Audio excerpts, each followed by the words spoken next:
राधे राधे। सच्चित आनंद क्या है? सच्चिदानंद क्या है?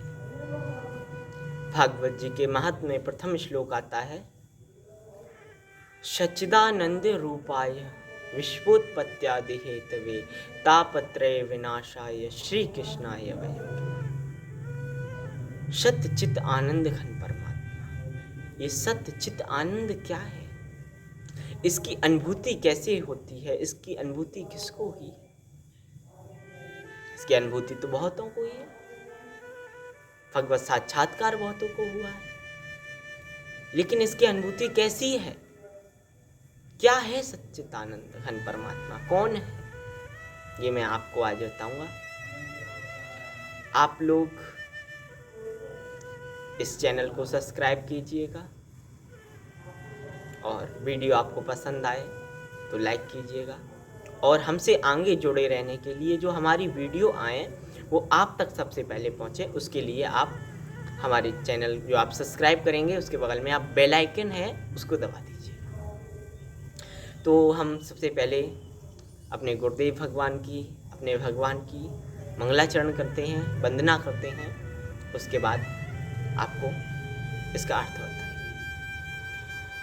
गुरुर्ब्रह्मा गुरुर्विष्णु गुरुर्देव महेश्वर गुरुसाक्षात् परं ब्रह्म तस्मै श्री गुरुवे नमः।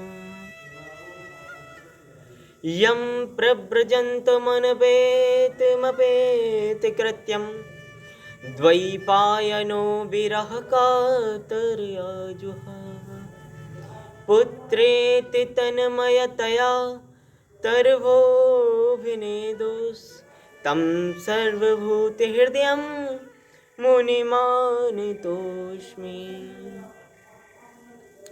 साध्यं राधा साधनं यश राधा जीवनं यश राधा मंत्रो राधा मंत्रदात्री च राधा राधा राधा वाचिकीं तस्य शेष राधा नीलमणि श्याम जीवनं कृपा दासनं यश दासं दासनं यश दासं। बोले बांके बिहार लाल की जय, राधा रानी की जय, बांके बिहार लाल की जय, यमुना महारानी की जय, श्रीमद श्री वृंदावन धाम की जय। जय जय श्री राधे, जय जय श्री राधे, जय जय श्री राधे श्याम। बंधुओं, भागवत की महात्मा का सबसे प्रथम श्लोक है, सच्चिदानंद रूपाय विश्वोत्पत्त्यादि हेतवे तापत्रय विनाशाय श्री कृष्णाय वयं नुमः। सच्चिदानंद रूपाय, ये सत्य चित्त आनंद घन परमात्मा कौन है? क्या है सच्चिदानंद?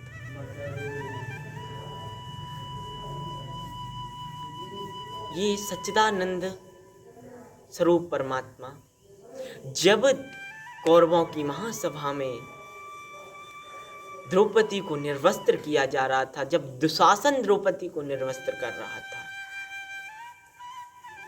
तो द्रौपदी ने वहाँ जो बड़े बड़े तेजस्वी यशस्वी बैठे हुए थे, भीष्म पितामह बैठे हुए थे, कृपाचार्य द्रोणाचार्य बड़े बड़े महारथी बैठे हुए थे, उनको पुकार लगाई।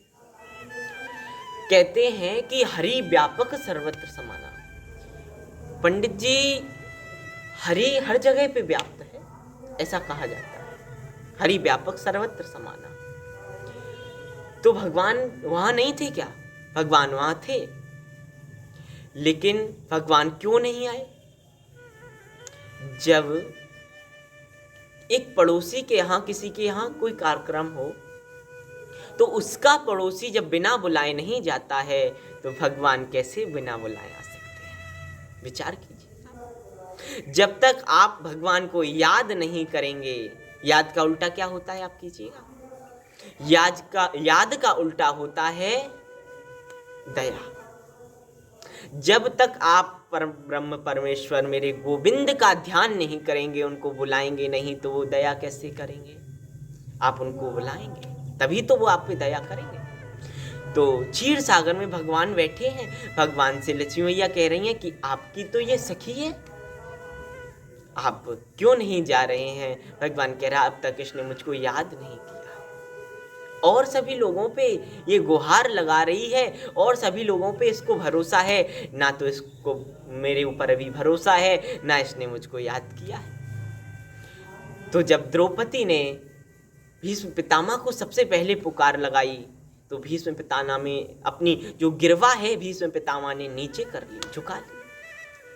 उसके बाद द्रौपदियों ने अपने 5 पति हैं जो 5 पांडव, उनको गुहार लगाई, उनको कहा कि बचाओ, मेरी रक्षा करो।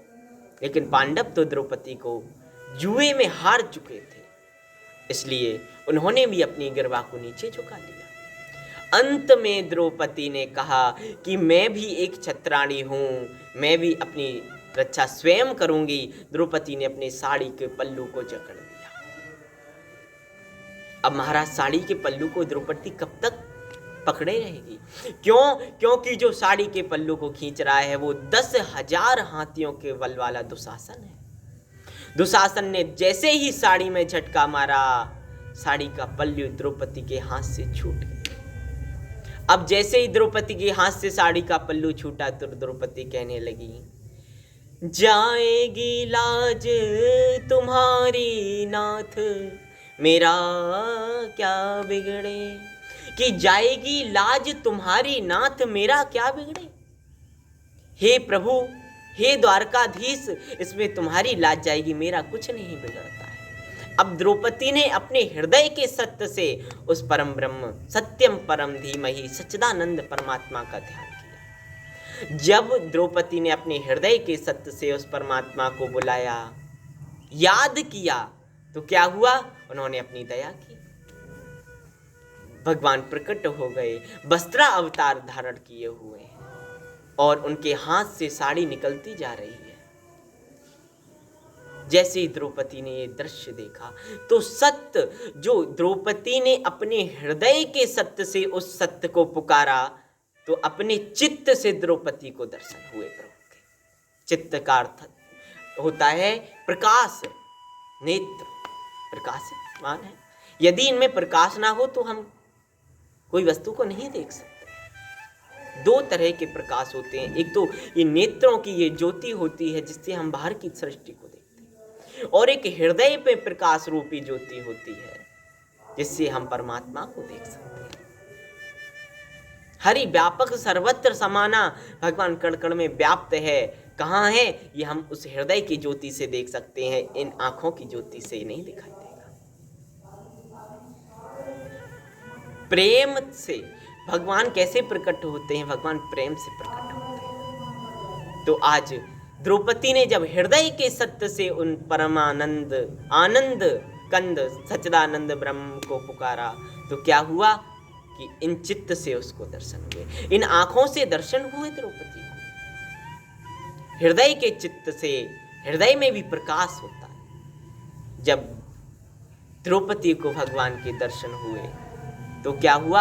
आनंद की अनुभूति हुई। आनंद का कोई उल्टा नहीं होता है, जैसे आकाश का पाताल होता है, ऐसे आनंद का उल्टा नहीं होता है, क्योंकि आनंद कोई शब्द का, कोई वाणी का विषय नहीं है बंधु। आनंद तो अनुभव का विषय है। जब आप अपने लाडले जू, अपने ठाकुर जी को रिझाओगे, जब उनके दर्शन करोगे, उनके चरणों में भक्ति करोगे, तो आपको जो आनंद प्राप्त होगा वो अन्य इस दुनिया में, इस संसार में कहीं नहीं है बंधु। संसार में आप भटकते रहेंगे लेकिन आपको वो आनंद नहीं मिलेगा। आनंद कैसे मिलेगा बंधुओं? आनंद आपको केवल ठाकुर जी की भक्ति करने से मिलेगा। भक्ति में रुचि कैसे होगी हमारी? भक्ति में हमारी तभी रुचि होगी जब हम कीर्तन करेंगे, भजन करेंगे, भागवत श्रवण करेंगे, भगवान के जो गुणानुवाद हैं उनको सुनेंगे, तभी तो उनकी चरणों में हमारी प्रीति हो। गोस्वामी तुलसीदास जी कहते हैं, पूज्य बाबा जी, कि जाने बिनु ना होए परतीते, कि जाने बिनु ना होए परतीते, बिनु परतीत होए नहीं प्रीति, प्रीति बिना नहीं भगति दृढ़ाई, जिन खगपति जल के चित नाही। जब तक हम किसी वस्तु को जानते नहीं हैं, पहचानते नहीं हैं, तो उसकी ओर हमारी प्रीति नहीं। भागवत जी का बंधुओं जो महात्म है, ये हमको यही सिखाता है। क्या है महात्म का क्या मतलब होता है? महात्म यही बताता है कि भागवत जी क्या है, इसको श्रवण करने से क्या फल प्राप्त होगा। कौन कौन इसको श्रवण करने से ठाकुर जी को प्राप्त हुआ? धुंधकारी जैसा महाप्रेत भी तर गया जिस भागवत को सुनने से बंधुओं। तो भागवत का महात्मा कि जाने बिनु ना होए परतीति, जब तक आप जानोगे नहीं तो हम कैसे जानेंगे? तो भागवत को जानने के लिए उसका महात्मा जानना बहुत जरूरी है। इसलिए भागवत का महात्मा बहुत जानने का। भागवत का महात्मा पुराणों ने, वेदों ने, जो स्कंद पुराण है, पद्म पुराण है, इन पुराणों ने गाया है। और पंचम वेद निराला, आपने सुना हो, पंचम वेद निराला, ये 5वां वेद है भागवत, 18वां पुराण है भागवत। और ये पुराण नहीं है, ये महापुराण है। कल हम आपको बताएंगे कि भागवत कैसे महापुराण है। पुराण के 5 लक्षण होते हैं बंधुओं, और महापुराण के 10 लक्षण होते हैं, दुगने होते हैं उससे। ये हम आपको कल बताएंगे। तो जब द्रौपदी ने अपने हृदय के सत्य से पुकारा, तो उसको चित्त से उनको दर्शन हुए और हृदय में उनको आनंद की अनुभूति हुई। तो सत्य चित्त आनंद रूप आए, ऐसे उनका रूप है प्रभु का। तिरछी तिरछी चितवन है, प्यारी प्यारी मंद मंद मुस्काते हैं। आप भगवान के रूप का वर्णन कभी सुनना चाहें तो आपके लिए मैं वीडियो बनाऊंगा मथुराष्टकम की। अधरम मधुरम वदनम मधुरम नयनम मधुरम। आहा महाराज, सब कुछ मधुर है प्यारी जी का, मेरे श्याम सुंदर का सब कुछ मधुर है। आप देखिए हमारे पीछे हमारे हमारे बिहारी जी, हमारे गोपाल जी विराजमान है। क्या मंद मंद मुस्कुरा रहे हैं, तिरछी तिरछी चितवन से देख रहे हैं, माखन को खा रहे हैं। वाह!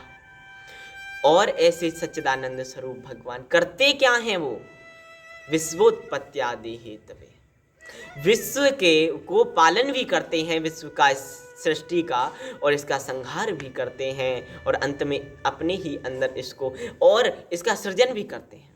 इसका सृजन भी करते हैं, इसका पालन भी करते हैं, और इसका अंत में संहार कर लेते हैं, अपने ही अंदर इसको समेट लेते हैं।